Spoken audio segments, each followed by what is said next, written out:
My advice is just do things that are true to you. Most things that I'm involved with are extension of being creative. Rockaway is a clothing company.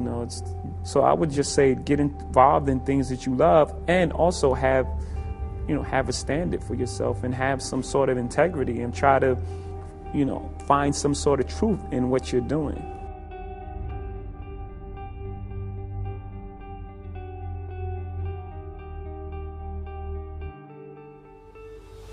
People that build great things in any business, anywhere, they all have one thing in common.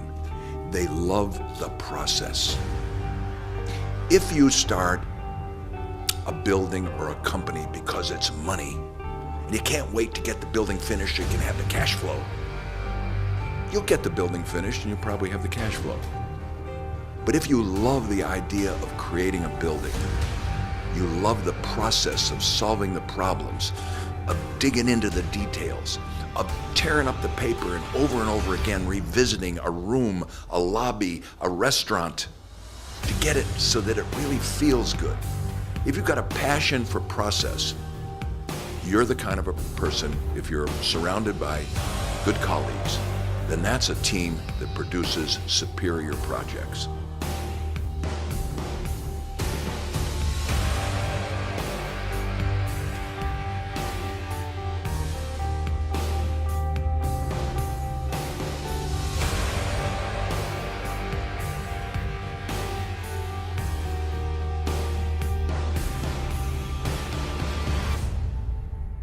Going, and entrepreneurs need to realize that sometimes it's not the idea, it's not who you know, it's not how much money you have access to.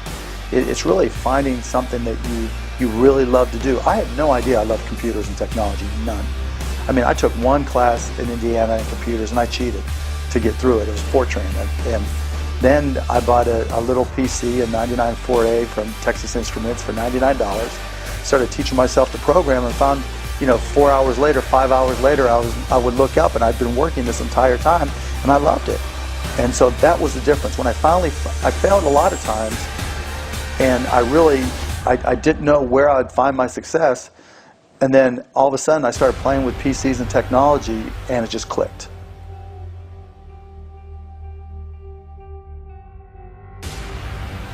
I loved what I was doing. I decided if I was going to do a job, I loved what I was doing. I would walk around and I would dance and sing as I was delivering my papers, and that kind of helped me for the future of what I wanted to do. And that was just being a young entrepreneur. I thank God every day that I'm blessed with the chance to do something that I love doing. But I feel anybody could do something that they love doing if they go after it in the right way, if they go after it with the love. The motivation for it is the love, and the love of leaving a legacy behind, more than the selfishness of just doing it for money, or doing it to blow up, or to be the man or the woman, or to have the fame. If you do it to make history, if you do it to change people's lives, to make people feel good, to make yourself feel good, it's just gonna come naturally.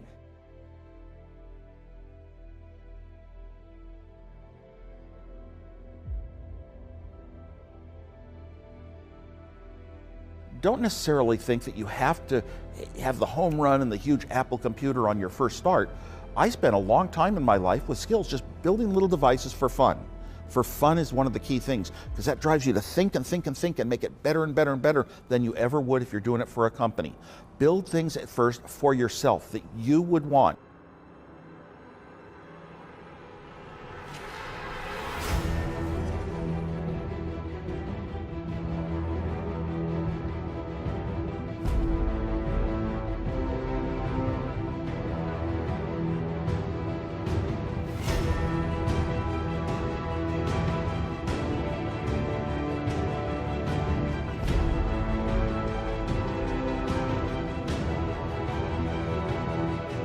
First of all, you have to make sure that this thing is for you and it's who you are and you're built for this, you know, and then you have to give it the passion that's necessary. You know, like I said, I don't do it for the money. The money is going to come. I do it because of the love that I have for it. You know what I'm saying? If I was a plumber or something like that, I still would make hip hop records. That's how much love I have for it. You know, I feel like right now, I've been in the game close to 27 years.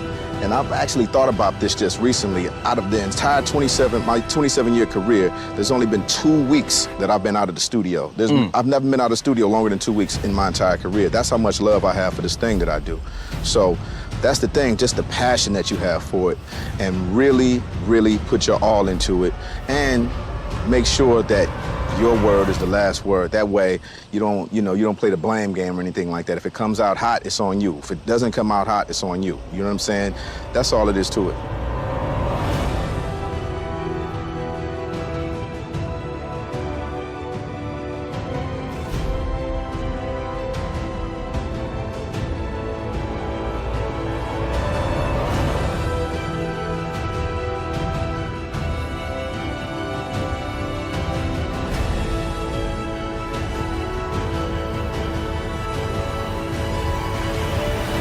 The difference between people who are successful and not are those who are successful seem to know from age of 7 or 8, maybe older, you know, they're very in tune with what they love.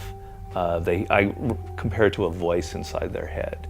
Not literally a voice, but it's something saying, you really are drawn to this subject. And they hear it throughout their lives. For me, it was writing and books since I was a kid. And you know, anytime I deviated from that love and went into something else, I just was so unhappy. I knew that I wasn't doing the right thing. And so it's just like this voice that keeps drawing you back to what you really, really love.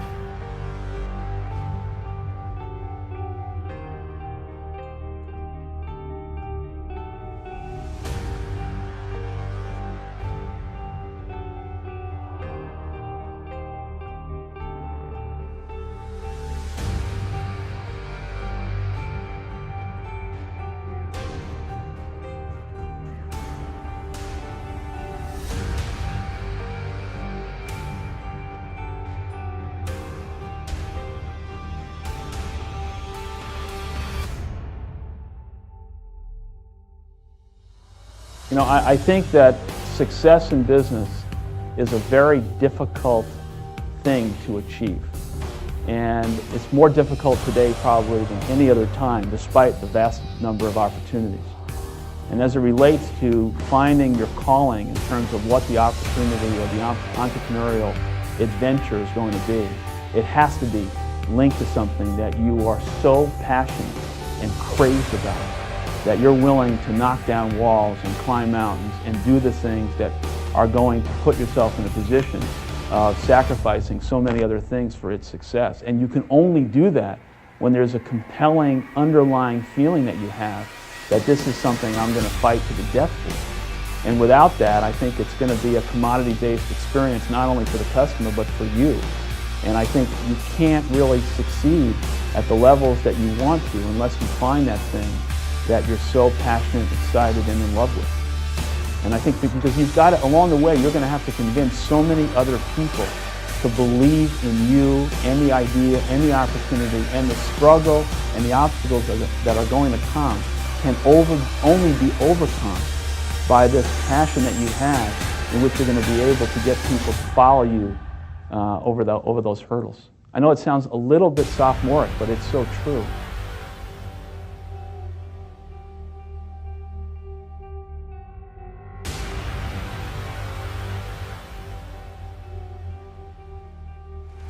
The great companies had a vision that had a higher purpose beyond just money or profits or being number one in a market.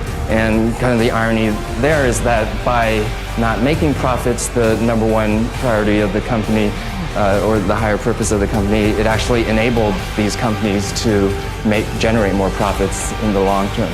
So sometimes when I speak at entrepreneur conferences, I get asked, what's a good market to go into where I can make a lot of money? And my response to them is, instead of thinking about where you can make a lot of money, think about what are you so passionate about doing that you'd be happy doing it for 10 years and even if you never made a dime, and that's what you should be doing. And kind of the ironic thing is the money will actually follow. So, we've all heard of Craigslist. He didn't set out to make money. He was passionate about the community, and now it's one of the top trafficked websites on the internet. So I like to say chase the vision, not the money.